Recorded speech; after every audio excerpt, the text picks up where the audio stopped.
নমস্কার, আমি মিঠু। শুরু করছি নজরের রাজ্য। যাদবপুর বিশ্ববিদ্যালয়ে রাতভর ধর্ণা। অরবিন্দ ভবনের সামনে বুধবার সকালেও ধর্ণা চলছে। উপাচার্য ভাস্কর গুপ্তকে নিঃশর্ত ক্ষমা চাওয়ার ডেডলাইন বেঁধে দেওয়ার পাশাপাশি শিক্ষামন্ত্রী ব্রাত্য বসুর বিরুদ্ধে হিট অ্যান্ড রানের মামলা দায়েরের দাবি তুলেছেন তারা। সব মিলিয়ে ফের আন্দোলনের আঁচে পড়ছে যাদবপুর বিশ্ববিদ্যালয়। ইন্দ্রানুজ রায়ের উপর দিয়ে গাড়ি চালিয়ে দেওয়ার অভিযোগে শিক্ষামন্ত্রীর বিরুদ্ধে হিট অ্যান্ড রান মামলা দায়ের করতে হবে। অথচ আহত ছাত্রের বাবা মা সব জানিয়ে দিয়েছেন এটা একটা দুর্ঘটনা। শিক্ষামন্ত্রী নিজে ফোন করে পড়ুয়ার শারীরিক অবস্থার খোঁজও নিয়েছেন।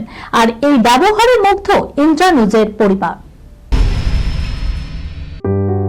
সুনির্ণয় imaging centre private limited advance প্যাথোলজিতে thalassemia screening, large size biopsy setup সহ সমস্ত পরীক্ষা, echocardiography, fetal echocardiography, CT scan, CT guided FNAC, 4D USG guided FNAC, endoscopy, colonoscopy, uroflowmetry, spirometry, colour Doppler, digital x-ray, তাছাড়াও সমস্ত বিশেষজ্ঞ চিকিৎসকদের পরিষেবা একই ছাদের তলায় নিয়ে হাজির সুনির্ণয়। ঠিকানা 126/1 পিলখানা রোড, রানীবাগান, বহরমপুর, মুর্শিদাবাদ। বিশদে জানতে যোগাযোগ করুন 8373049252 7547900377। উত্তরে বৃষ্টি, দক্ষিণে তাপমাত্রার পারদ-পতন, কখনো গরম কখনো ঠান্ডা। বসন্তে আবহাওয়ার খামখেয়ালিপনায় নাজেহাল বঙ্গবাসী। তবে চলতি সপ্তাহে কলকাতার তাপমাত্রা ফের 34 ডিগ্রি সেলসিয়াস ছুঁতে পারে। জেলায় জেলায় তাপমাত্রা 36 থেকে 38 ডিগ্রি সেলসিয়াস উঠে যেতে পারে বলে পূর্বাভাস আলিপুর আবহাওয়া দপ্তরের। অন্যদিকে দার্জিলিংয়ে লাগাতার বৃষ্টি হওয়ার কথাও জানিয়েছে হাওয়া অফিস।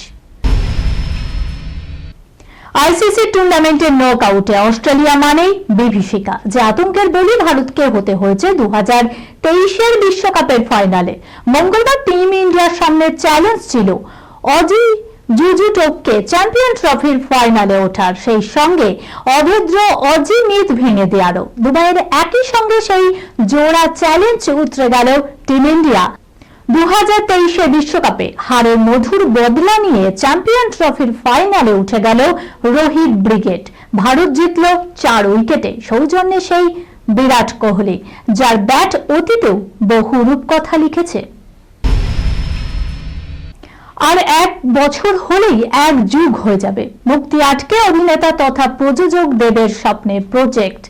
প্রযোজক হিসাবে ধূমকেতু ছবির মাধ্যমে বড় পর্দায় প্রযোজক দেবের হাতেখড়ি হয়েছিল। সঙ্গে ছিলেন প্রযোজক রানা সরকার। যৌথ প্রযোজনায় তৈরি হয়েছিল সেই ছবি ধূমকেতু। কিন্তু নানান জটিলতার কারণে মুক্তি পায়নি এই ছবি। 2016 থেকে 2025 মাঝের সময় অনেকটা, প্রায় 9 বছর পর আশার আলো দেখলেন দুই প্রযোজক। তবে কি মুক্তি পেতে চলেছে ধূমকেতু? এই ছবি মুক্তি পেলে বহু বছর পর আবারও বড় পর্দায় দর্শক পাবে সেই দেব শুভশ্রী জুটিকে। এই খবরের সঙ্গে শেষ করলাম আজকে নজরের রাজ্য। আপনারা দেখছেন টিভি 24 বাংলা, সংবাদ বিনোদন সারাদিন সারাক্ষণ।